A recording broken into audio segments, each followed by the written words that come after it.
Today I'm critiquing this modern mansion in Hollywood Hills, Los Angeles, and then I'm going to give it an Arvin score at the end of the video. So if you ever decide to buy a property like this, you won't make the same mistakes. I'm Arvin Haddad, I'm the how to buy a mansion guy. Let's watch this video together. So if you were a billionaire and wanted to live in the Hollywood Hills, this would be your home. Asking price, $57 million, and it comes with an infinity pool that's 150 feet long. I mean, that's longer than a basketball court. If you're an Olympic swimmer who's also a billionaire, because I don't see the demographic looking for this type of swimming pool on a bachelor property.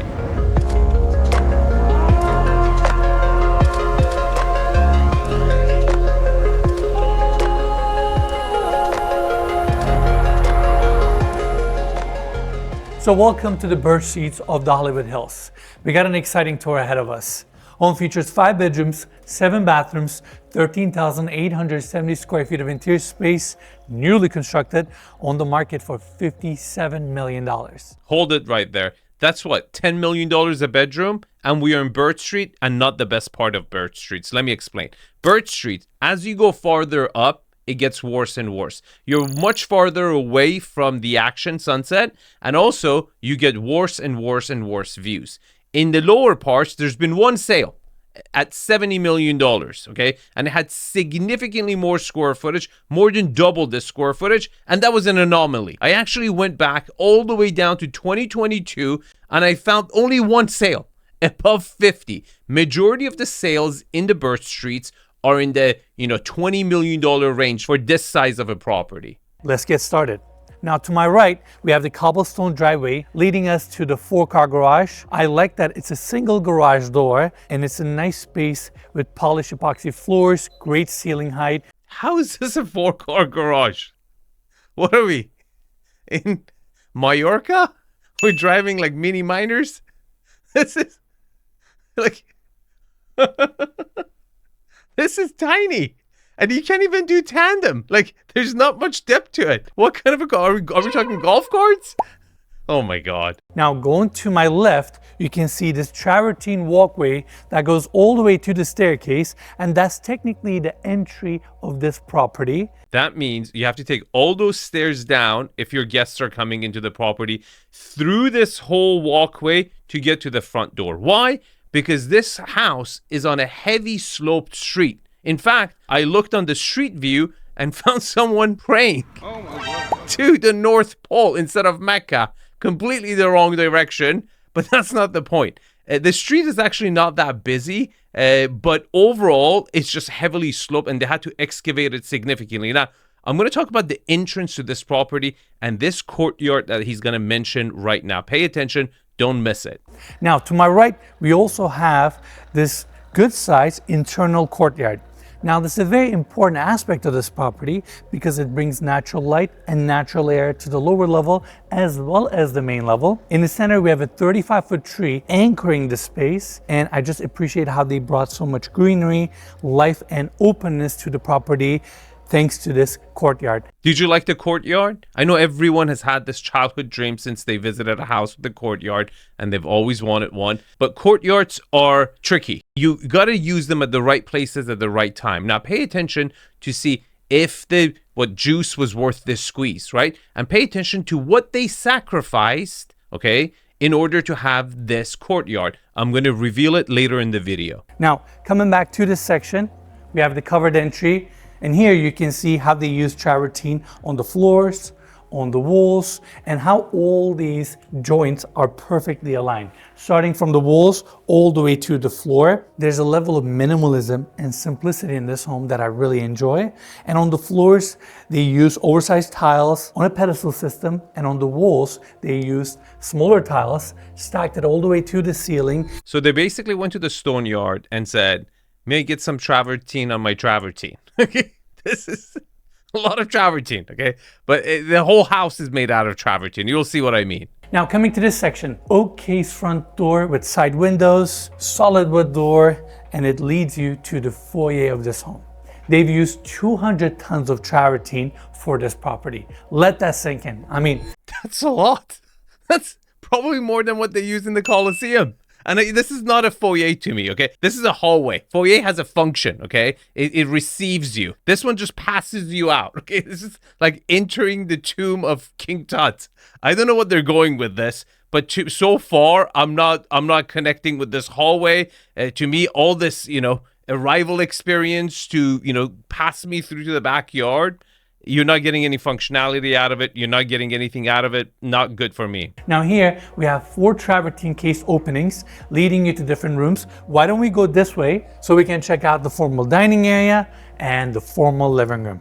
I love how open this space is. Sliding glass doors stack on each side, seamless transition to the exterior, your terrace, infinity edge pool, and the city of Los Angeles. Okay, let's talk about this great room. First, you get a lot of natural light, but this is the top level, okay? You were always going to get natural light. I don't know if it was needed. Okay, now pay attention if we really needed this internal courtyard. What they really sacrificed by putting that internal courtyard is lack of depth for your backyard. They could have easily put the property farther back and had a little bit of lawn, right? A little bit of grass. They could have had more of a U-shaped property where the 2 sides was kind of protecting that, interior space where you had a little bit of grass, you had a little bit of backyard. This property has no backyard. It's completely covered by this long Olympic-sized swimming pool and a little bit of seating arrangement, and that's it. And that's the downside of hillside property. So they didn't try to solve that problem. They just try to give you an internal courtyard on the other side of the property. Now, let's see if it does any type of magic for the lower level or not. Furnishings in this home,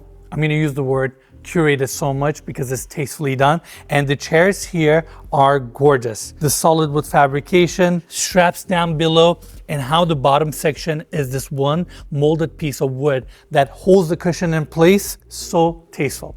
Now, on the other side, you can see how the glass wall here provides so much natural light. Now, instead of placing the formal living room closer to the street, with this design, they push this room to be closer to the views and your terrace. Well, first of all, that tree is really messing up your view, okay? And the other trees are kind of blocking your Century City view. And you're so far out, you can't even freaking see downtown. The views are really, really bad. And that's why this part of Doheny Estates, part of Birch Streets, I value it significantly lower than lower Birch Streets. They don't have any AC diffusers on the ceiling. Do you know why? What's the reason? Now in the Birch Streets, you have height restrictions. And of course the design team here, Woods and Dangarian, they wanted to maximize the ceiling height, not only on this level, also on the level below. This same architectural design team did a house in the Birch Street that I absolutely loved. I showed it to one of my clients. It ended up selling for, I believe, $26.1 million. If you haven't subscribed, subscribe to the channel and find that video because it's absolutely stunning. This is a phenomenal lap pool, and I also appreciate how they went with this simple plaster design. Again, everything in this home is easy on the eye, usable, functional, but it's also really well designed and built. Yeah? What is that wire doing up here? It's not like it just finished, It's been on the market for over a year, and there's some wire hanging here. How do you know? Were you there during the construction, Enes? You would be quite shocked how they managed to recess in this home, part of the lower level, into the hillside, and then jutting out this section to create an experience like this. It's quite impressive.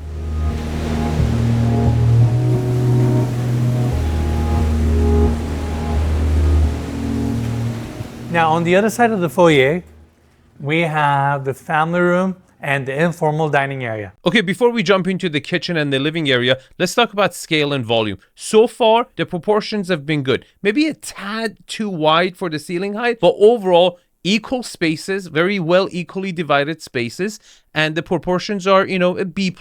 Now, on this side, you can see how they've incorporated the built-ins into the wall. It's all oak cabinetry and paneling. I also like these simple brass handles. TV in the center, nice recessed in lighting, and with window treatments, decoration, books, accessories, this space has a very cozy feel.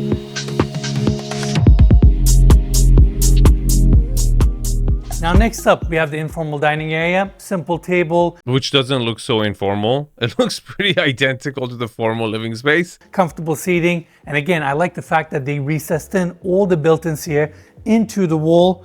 All oak cabinetry, great place for you to feature your art, and more importantly, the entire room opens up to the same terrace. Again, the transition is seamless. Pedestal system picks up the travertine floors here, so everything is perfectly even. Lines are all matching.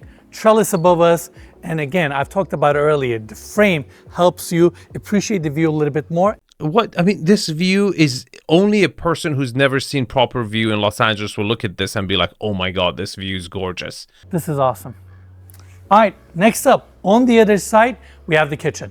I know this home looks easy on the eye and to a degree very simple in its design, but it's actually a very complicated home to not only design, but also to build and execute. There's two finishes, bro. There's oak wood and travertine. He just changed the ratio. 10% oak, 90% travertine. 75, 25. And lines aligning perfectly, making everything suiting to the eye. And only picking few materials to finish the entire home is not easy. Okay, what he's, I guess, trying to say is that it makes it more calming to the eye. But it only accomplishes that by proper spacing. If you pay attention to this room, the way they've set up the furniture, it allows the room to breathe, right? The setback between the dining table and that, cabinetry over here, and the walkway between the dining table and the terrace, and the way the living room is arranged, and this hallway between the kitchen, spacing is perfect. It helps with the fact that you also have only two materials you're using, so it calms the, nerves and lets you relax, okay? But majority of it to me is how the ratio, the scale of the room is really contributing to it, not just the finishes. Here you can see the same oak cabinetry. They also use travertine for the countertop with this polished finish, given that you're going to be cooking here, cutting stuff and using the surface a lot more. Your bar seating cabinetry looks warm. The island is a little bit narrow. It's a little bit on the narrow side. I think they were trying to stay, on the level of this entrance to the door. I want to say it's like 48 inches. I could be wrong. It could be the lens, but it seems narrow to me. I mean, it would be a lot of fun to cook in this kitchen, enjoy this view. I mean, look at the frame, the palm trees, your infinity edge pool, movement of water, and the trellis is casting this beautiful shadow into the living room. Okay, overall, I like this space. Perhaps so far, my favorite place in the whole house, because I didn't find any real functionality out of the formal living space. It didn't have a bar, it didn't have an entertaining element to it. It was a place where I don't think you would actually spend time if you had friends over. But over here, you're going to spend the majority of your time in this room. I thought the proportions were good. The kitchen, the family room, the dining area connected really well with each other. And on the other side, he's going to show us later, is going to be the garage. So very easy entrance to the property. Now going to this side, we have additional cabinetry here, but Armand, can we actually point out this window here? Now, given that we have built-ins on each side, this section had to come out a little bit. So it created this depth, and they continued the travertine and placed really good size picture window. And by really good size, what I mean is they maximized it to the floor, to the walls, all the way to the ceiling. They also incorporated the automatic shades into the ceiling behind the travertine. Because you only had, 5-foot setback with your neighbor? This property is maxed out. In general, in Birch Street, especially in the Doheny Estates, most properties are completely maxed out to the edges. Front setbacks, side setbacks, the backyard setback, they just max it out. So the lot utilization for this property is going to be really, really poor. Continuing here, diagonal espresso maker, additional cabinetry. We have an exterior access here, elevator to my left, and the door at the end leads us to the 4-car garage. But I want to quickly turn this way. There's a small powder room to my right, and I'm assuming this is for the service staff. And here we have the chef's kitchen. It comes with a gas cooktop. Whoa, they went for Taj Mahal? Is that what the counters are? Wow, they ran out of, the stone yard ran out of travertine. Like, sorry, man. The next ship is blocked in Strait of Hormuz. It's not coming. Some open shelving. I also like that we have a skylight here for some additional natural light. Definitely built to support the main kitchen and be a nice service quarters. Now, going to the other side. Additional cabinetry here, again, leading you to the family room. This opening takes you to the foyer. built-in cabinetry, and here we have a powder room. Unfilled travertine is used to fabricate the vanity here with a hidden drain, wall fixtures, wall sconces with the circular brass mirror, skylight above for some natural light, and I like that we have plaster walls throughout, giving additional warmth, and there's a separate water closet here. What the hell is this? There's water damage. What is this doing? It's like an emergency bell. It's like retirement homes. If you're like had a stroke in the toilet, you press. I don't know what that is for, but I don't know, man. There's already a leak here. Now that's it for the main level, except the primary bedroom suite. We're gonna tour that last. Did you spot the flaw? I always pause the frame and ask my subscribers to spot the flaw because it's a muscle you have to exercise. So if you want to get good at it, subscribe to the channel and I give you guys 3 seconds. 3, 2, 1. Okay, on the other side of the formal living space is the primary bedroom. It's a long house and you have to go walk through that whole formal living space that you're never going to use to get to the kitchen and living spaces. And also all the bedrooms downstairs, the rest of the bedrooms are down there and you have to take all those stairs up to come over here to the family room. All not good for connectivity. But I want you to keep something in mind. On this level, we have the formal living room, formal dining area, family room, kitchen, and the primary bedroom suite. Meaning, all the rooms that you're gonna need on your day-to-day life are all located here. Wait a minute, we don't use the formal living space on our day-to-day life. If that was your ethos, which I agree with, I think it's great. In fact, I believe ultra high-end, they really miss that homey feel in a house. And if you achieve that, you can actually get a premium for it. But this formal living space is an issue, to be separating this space from each other.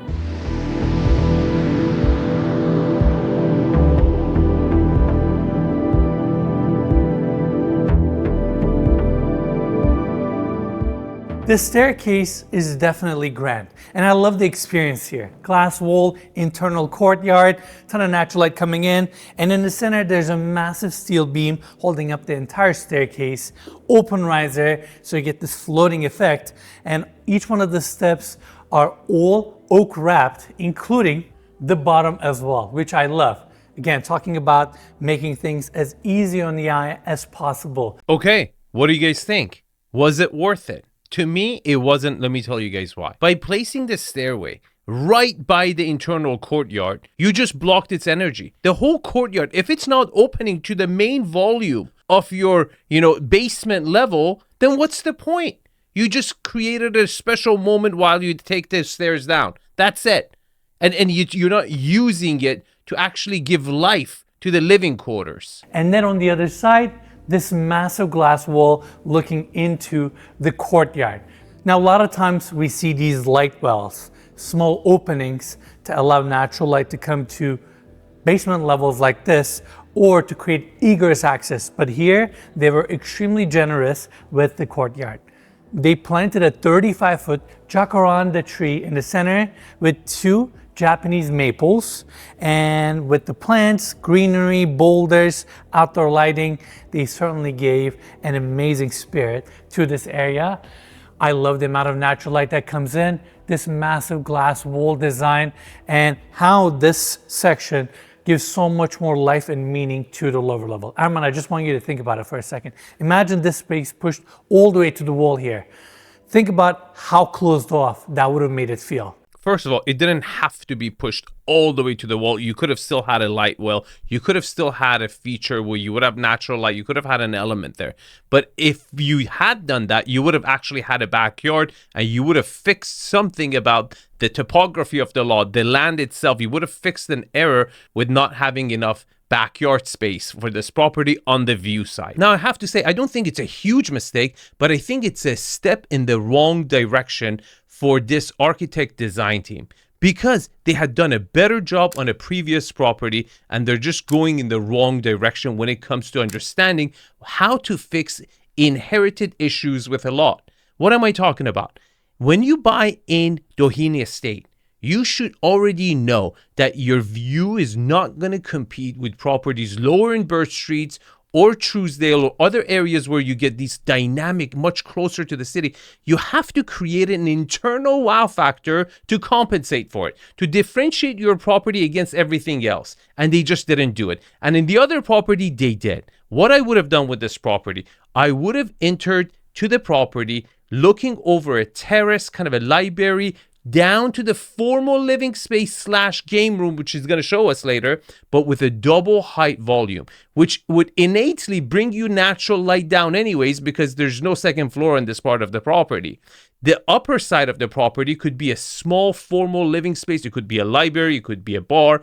It could be an area for the upper floor, which is your living quarters, which apparently was the ethos of this property. And all you had to do was flip the side of the primary suite to the other side and keep the family room and the kitchen in the center of the property, which actually gets a better view. And tease the lower floor for the formal living room, which would have actually connected really nicely with the game room and everything else you have there. If you have guests coming over, most likely they're going to spend on that lower level. This way you divide the space where you have a smaller formal living space that you actually use as a library, as a bar, that looks down on this huge volume of space that gets plenty of natural light. You really didn't need this internal courtyard because it's a one story with a ginormous volume. You can get natural light coming through skylights of lighting up the entire lower floor. You get that tease when you walk in, but you don't have to go there. If you're by yourself, you just live on the upper floor. But if you're coming with guests, you can receive them in this foyer that overlooks the lower level.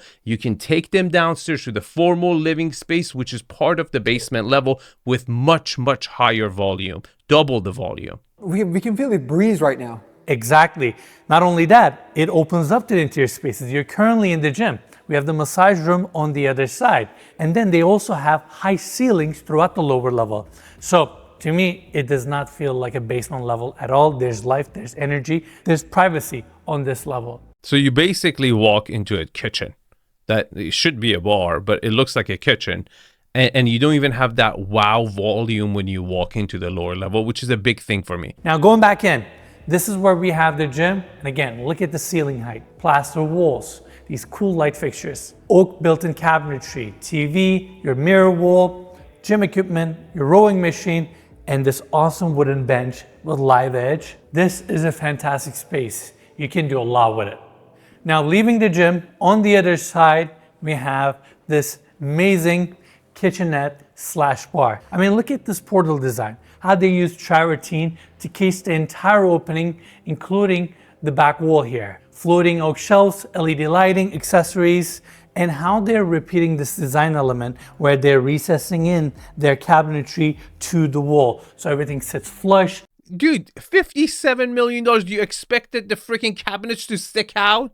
Like, we have to appreciate that the grid lines are lining up. What kind of low freaking standards do you have?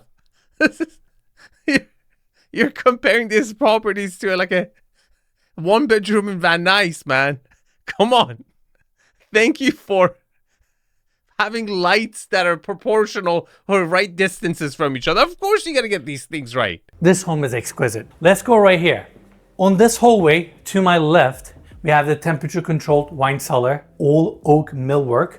And then on the other side, there's a small bar for the movie theater, sink, ice maker. There's even a dishwasher for this bar, and of course, a popcorn machine. You gotta have it. Now next up, this screening room, plush carpet, comfortable seating. I like how they created this built-in seating section here with a massive ottoman in the center, wall sconces, great ceiling height, even in the movie theater. And it also makes sense that they placed the screening room here because this is the center of the basement level. We are against the hillside here, so there are no windows. Perfect room for a movie experience. Now here's something really interesting. Right behind you is the projector, and you're all the way to the corner. You're not in the center. I don't think I've ever seen a projector that sits on the side and projects it to the center of the room here. I was just surprised to see the projector there. I saw that too. I'm like, maybe you're gonna have some explanation about it, but I think we both don't know. I certainly don't know, but if anybody knows, leave a comment down below. But I'm sure it works great. Why? Why are you so sure? It looks like it's distorted. It would distort the image, no? Now coming back to the landing, on the other side we have the lounge. It's a beautiful pool table, and I was looking at it earlier. Don't distract with the pool table. The ceiling heights just dropped. Did you guys notice? By at least a foot or two compared to the upper level. It looks cramped, and now the proportion, the ratio of width to height is really showing itself. Modern light fixtures, sliding glass doors open up to the outdoors. We have an amazing terrace that connects all the rooms on this level, and I might need you to go backwards because here we have the junior primary bedroom suite, built-in cabinetry on the hallway. To my right, we have the walk-in closet. And then here, you can see how we have hardwood floors, king-size bed with this oversized headboard design. I love the fact that we have plaster walls throughout, including the ceiling. It gives warmth, character, sliding glass doors truly open up the room. And the terrace here is so private. You don't have any neighbors looking in. Yeah, you have no views from this level either. The views just significantly dropped, you know? Now let's check out the terrace. Above us is the infinity edge pool, which helps making the space feel covered. And then they kicked out the terrace, created this built-in planter that runs the length of the lower level. Do you know what's happening here? First of all, there are a couple of houses that look into your backyard terrace area, which is not great. Okay, so the privacy score is not going to be a pure 100. It's not horrible, but it's not, 10 out of 10 either. But the biggest problem here is this is your entertaining floor and your swimming pool is upstairs. Do you see what I'm saying? Architectural style of this house is, a 5-year-old could have designed this. I swear. I mean, it's a freaking shoebox as it gets. There's no design element. The fact that it's just, so boxy, it doesn't really add anything. I really believe they should have done about 1/3 of the property, double height ceiling, created that terrace, and had a water feature swimming pool, at least a jacuzzi or large jacuzzi for the lower floor, where you could have had this, entertaining space that had massive volume where everybody would be hanging out, and you just don't have that. Like, why the hell would you go, sit in this terrace? The views suck. You have no views. Continuing to the other side, I like how they landscape this level. Given our location, it's actually pretty private, and most of the rooms are nicely recessed into the property. And here we have an outdoor ping pong table. Steel legs, solid wood top, and the net is also steel. Perfect for outdoor usage. Dude, the ping pong company hasn't paid you, You don't have to sell everything, Enes. You really don't. It's just, by nature, has to say everything is good. And you can here see how we have 2 sets of sliding glass doors opening up from the remaining guest suites. These guest suites are very spacious. Both come with king-size beds, walk-in closets, and of course, full bathrooms. I mean, they really cheaped out on those closets, It's just racks. No built-ins. Nothing. Did you notice? Like, none of the bedrooms downstairs had a single drawer or anything. They plastered inside, put a rack there, and they want $57 million. And it's also nice that they can benefit from the terrace. I mean, look at that frame.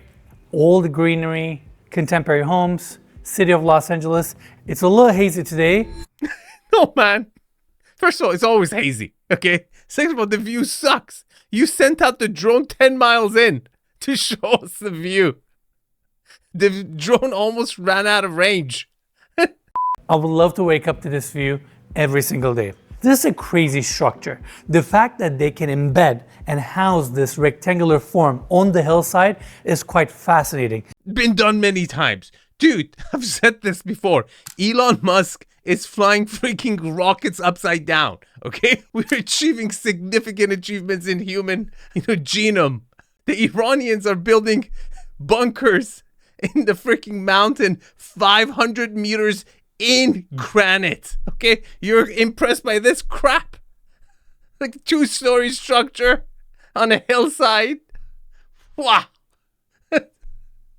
And then their approach when it comes to the design and the palette. This minimalist aesthetic that they're going for, how all the grout lines are perfectly aligned. The fucking grout lines, man. In fact, there's a problem. Look, the floors line doesn't match up with the grout line. Flaw. According to Enes, this is horrible.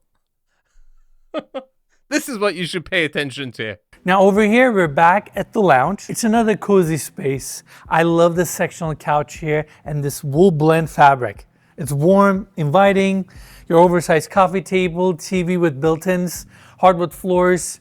I mean, this is a moment where you just sit down, relax, interact with all these different spaces, play a game of pool, enjoy this property. Over on the other side, we have another cozy seating area. Why? So you just had a seating area over there. You have another one upstairs. What is this one for? I was expecting a lot more. I don't know if the owner, the developer, the builder was cheap. They ran into financial issues. They're like, hey, here's the budget. Make it work. They're like, okay, travertine and plaster. And my cousin makes cabinets in the valley. And the property has a very shooting feel. I mean, I really like this home, and Armand, let's actually get a close-up. I want to talk about something. We've been saying travertine throughout the tour. They've used 200 tons of travertine. I know. We know. And this travertine came from Turkey, our hometown. Just the idea of carving the earth, taking out 200 tons of stone, fabricating it, creating slabs, putting it in containers, shipping it across the Atlantic Ocean on one of those cargo ships that you and I have been on. Yeah. And bringing it all the way to Los Angeles. Iranian, they don't even allow us on cargo ships anymore. We're just not allowed. We've kind of played that cargo ship thing a little too much.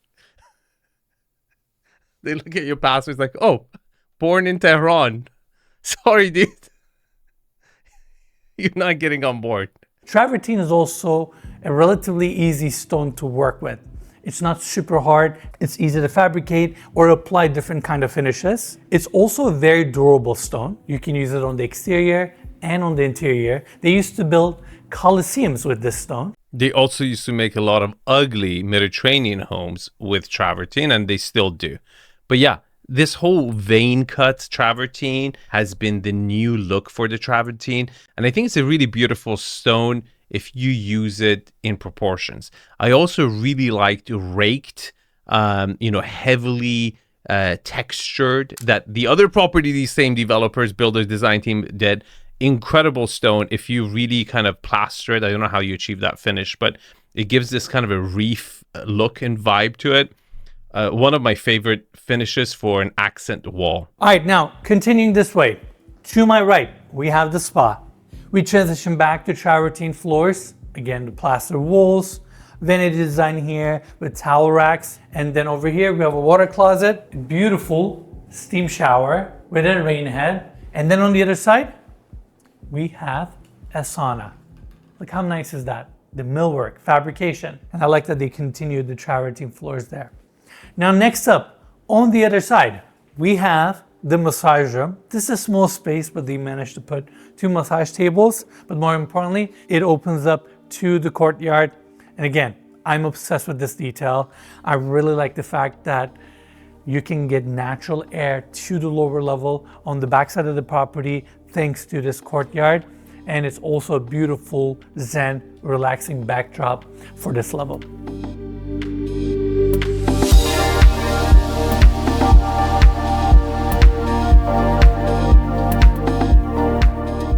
Now let's talk about the primary bedroom suite. We're on the other side of the formal living room. There's a wall that creates a separation to this hallway. Wait a minute. You said 5 bedrooms. Home features 5 bedrooms, 7 bathrooms. Where's the 5th bedroom?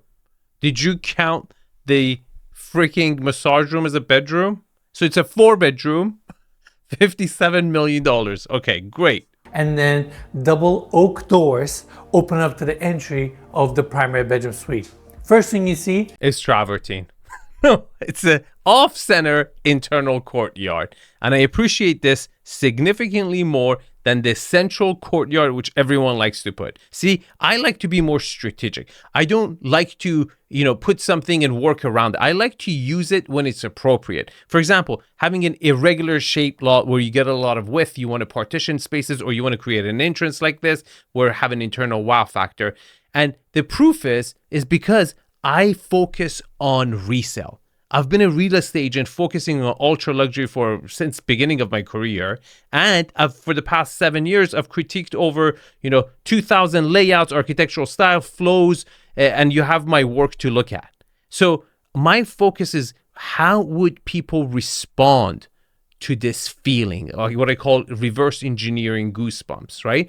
And to me, if you don't think about how to fix the flaws of the location and not foresee what the flaws will be in the future when you're trying to sell the property, you would introduce an internal courtyard when maybe another recipe would have done that lot better justice in the market when it comes on the market. If you want to join my inner circle, here's the QR code. Fill out the form. If we're a right fit, I would love to help you out. What an awesome view to look at. You immediately see the sky, get welcomed with this natural light, and then the long hallway here takes you to the bedroom all the way to the walk-in closet. But first, of course, we're gonna check out the bedroom. To my left is the oversized king-size bed. This is definitely not your average king-size bed, much bigger, but I love the warm tones, the furnishings, small seating area here, and how the travertine wall continues on the back. And just like the built-in cabinetry,